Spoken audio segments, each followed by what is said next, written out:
Good morning, and how are you? Before I go into my subject, I want to share a weakness, if I may, with my loving and intelligent subscribers. Yesterday I was doing some writing in the library, so when you're preoccupied with writing and things like that, sometimes you get too busy to even cook, and things like that, so you end up having junk food. Well, for all my subscribers, you know that I'm trying to lose weight. I have lost weight from my previous videos, but yesterday I decided to order my battered chips. Battered chips is cooked in batter, and I was a wicked brute. I was eating all these McDonald's cheeseburgers. Woo! My face was like a cheeseburger. I love food. Look at my previous videos, and you'll see the evidence for this. And yesterday I ordered these battered chips. I didn't feel like cooking, even though I'm on a diet. And what's interesting was that after I ordered these beautiful golden battered chips, and I took them home with me, I took maybe 2 or 3 grains, and I thought, oh my God, this is horrible. This is really horrible. The fat was dripping. My body has now rejected fat. I couldn't eat it. I threw the whole damn thing in the bin because I couldn't eat it. And that, in a way, is like when you have a faith. When you have a faith, all the rotten things that you've done, all the wicked lifestyle that you used to live, you become almost, you feel sick. You don't want to do it anymore, because your body and your spirit changes as you get closer to God. I don't mean religion, I mean God in faith. It makes you a better person. And that's the reason why I don't believe that Islam is the truth. When you can go around murdering people just for not believing in your system, then you know that they're not having a relationship with a loving God, but something else. Anyway, to my subject. So I thought I'd share that subject with you, that story with you. I felt sick having those chips. My body rejected it because I'm so used to eating healthy now for the last 2 months. So I'm pleased with that. However, still on a spiritual subject, right? Even though it's Monday, but still spiritual and politics. Did you know that the British government and the Germans use occultism and witchcraft against each other during the 1940s war? I'll tell you something now. If you don't think, they will think for you. If you don't cry for peace, they will come for you. It's a new world order, the battle for our minds. And if we don't understand the science of mental and political abuse, we will find ourselves prisoners to the new world order. Now please let me prove my point.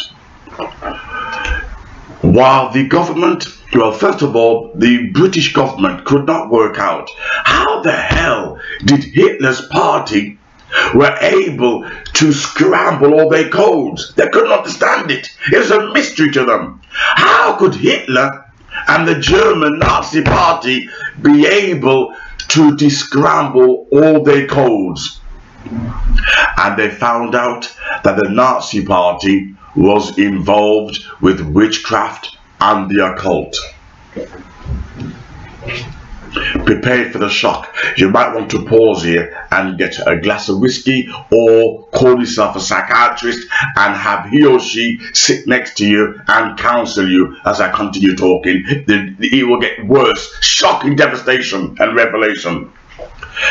So, are you ready? When the British found out that the Nazi party was using occult, devil worship, witchcraft, Satanism to somehow descramble their code, what did the British do? This was a Christian nation, inverted commas. The British did not go to the Lord Jesus they themselves decided they would use the devil and witchcraft and occultism. Research it if you don't believe me. I'll give you £10,000, $10,000 if I'm wrong. I'll sign. Where's my checkbook? Where's my checkbook? Look, I'll sign a check if I'm wrong. The British government then used devil worship and witchcraft against the Germans because the Germans started it first. Oh, you started it. Oh, you started it. Oh. So this lovers' tiff resorted to witchcraft and occultism. Prepare for the shock.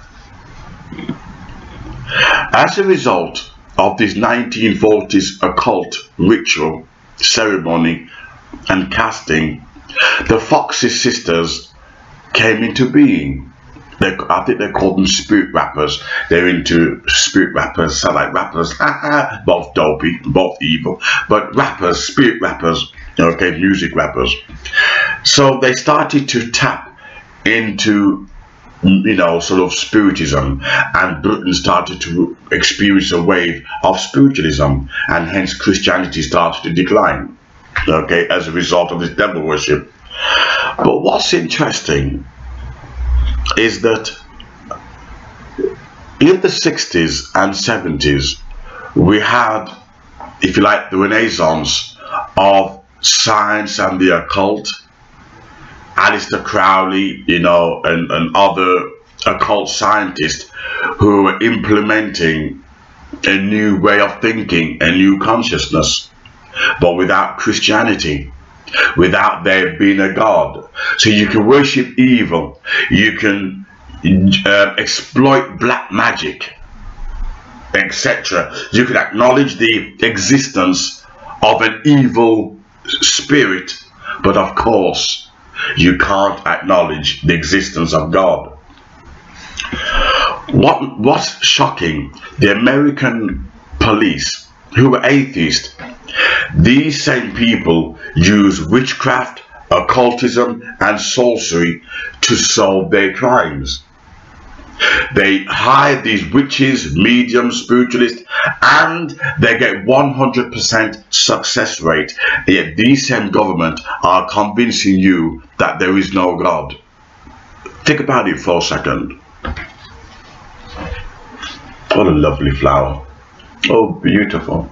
I like lovely flowers. The same government that use a cult to guide them whether to go to war, using the planetary system. They know there's intelligence behind it, but what intelligence, they don't tell you. The same government then tells you that you must believe in society and politics because that is all there is. You wonder why the suicide rate for teenagers now are extremely high. You tell them they're competing with science.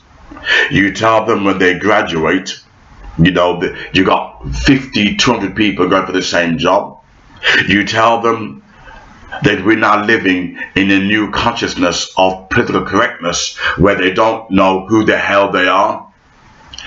And you tell them, don't bother run to God for safety, because there is no God, while you're doing devil worshipping, while you're doing the occultism, while you're dabbling in witchcraft. But there is no God. If you don't think, they will think for you.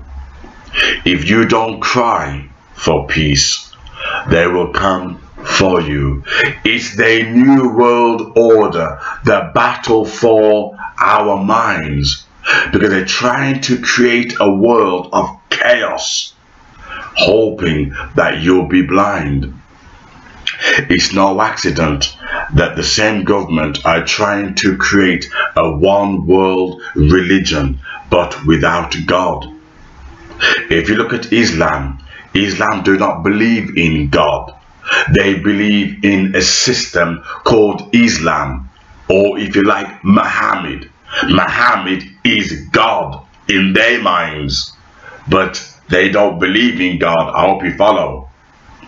So they create this consciousness, and therefore this one world if you like, order, this one world system, this one world religion, but without God.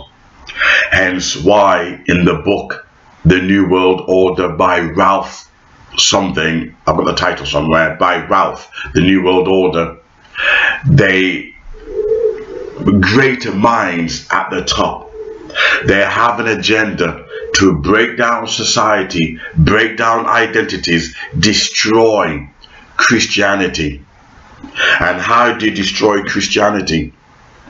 Quite simply, you challenge her beliefs and create laws that to criticize any other religious institutions, or if you like, political liberation of certain groups is a criminal offense. So hence, if a Christian, if I use an argument for argument's sake, if a Christian wants to stand by biblical principles and says the Bible teaches that homosexuality is wrong, boggery and sodomy is wrong, and please note, there are many gay men in relationships that don't even bug at each other because they regard it to be unhealthy. So this isn't just a Christian Jewish principle. There are many gay, there are even one, what's her name now? There's a lesbian woman who actually argued that homosexuality is a choice. But the science and the New World Order are trying to implement that in this consciousness and political delusion, that this is nothing, no other than genetics. You're born that way. That's how they're trying to break down society and challenge Christianity and Christian faith. Because what they want to do, they want to create a new consciousness of religion, with the government being the God. So you think you're worshipping some divine being, but who you're worshipping? You're worshipping the government. They decide what you can believe or cannot believe. So they become like Nero. They become like the Romans, who saw themselves as gods, and you worship them. This is what the government has come to. The government have become gods, to be feared and worshipped. What they say go. You can't breathe, you can't move, you can't have a driving license without certain barcodes, you can't even open a boxing ring without regulations, you can't even make your own home pies and sell it to your neighbors without regulations. The government have become gods of this world, and they have infringed upon your civil liberty in the name of freedom against terrorism. This is getting too complicated and too deep for Monday morning. I better slow down. So what's happening is this. While they're telling you that there is no God, this same New World Order government are worshipping the devil, occultism and witchcraft. But then there is no God. The same scientists who are claiming the atheist are promoting occult science. It's too deep to go into. Occult science, all it means is challenging in reverse the laws of nature, challenging the left-hand path. In other words, the devil on the left, God on the right. We will promote the left-hand path. We will promote social disorder. We will promote chaos. We will break down the family. I put it to you, if the government did not really believe in a super intelligent being, why does the government in the 21st century still dabble in the occult, still dabble in witchcraft? Why do powerful business people always consult mediums and spiritualists? If you don't think, they will think for you.